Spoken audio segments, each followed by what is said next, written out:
Hi, my name is Brooke. I'm at the University of West Florida and I'm in the political science program.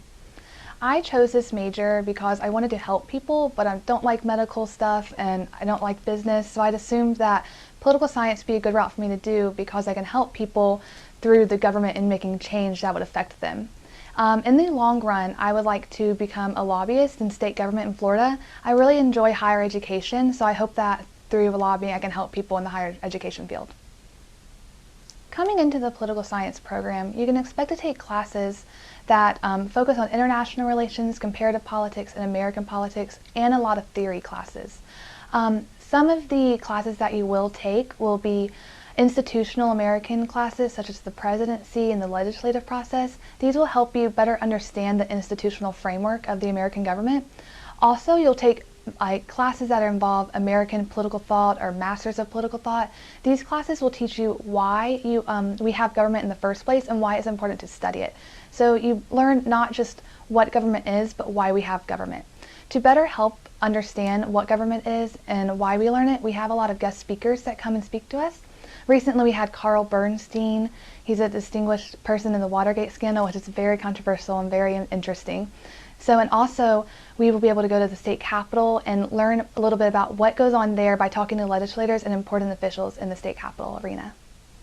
My favorite part about the political science program is being able to learn about political parties and the American government as a whole. When you come into the political science program, that's what you kind of expect to learn.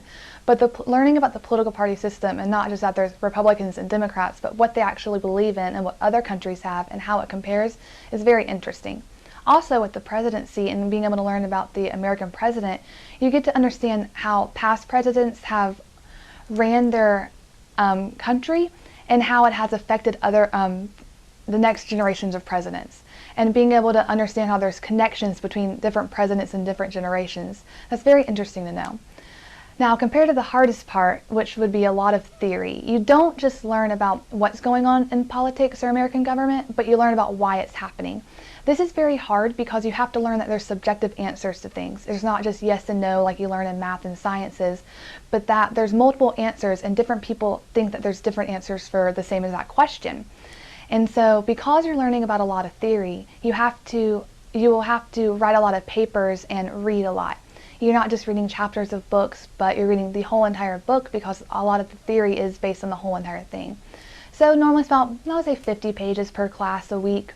So it might not be a lot to you, but some people it is a lot for. And you have to write papers on these because it's multiple choice answers won't get you to understand what you're learning about. So you have papers to write what you feel and how you think and how the philosophers felt that their theories came about. One thing I wish I would have been told before entering this program is that you're not learning mostly about current events and what's happening in the government or political arena, but you're learning more about why things occurred and what we expect to happen later based on the information we're given. An example of this is we learn about wars, but we're not learning about the facts of where it happened and what the casualty rate is or whatever, but you're learning more about why it happened, and then from this information, what we expect to happen in American foreign policy or in the country that the war is occurring in. And because of this, the best advice I would give to someone coming into the political science program is that classes are more based on discussion than on lecture. Because you're learning about why things are happening or what you're predicting or the theory of things, you go into class and you talk about what you believe the theory to be or what you believe the reason for the war to be. And then from this information you discuss it. It's not based off a lecture and note-taking, more of a discuss how you thought of the reading.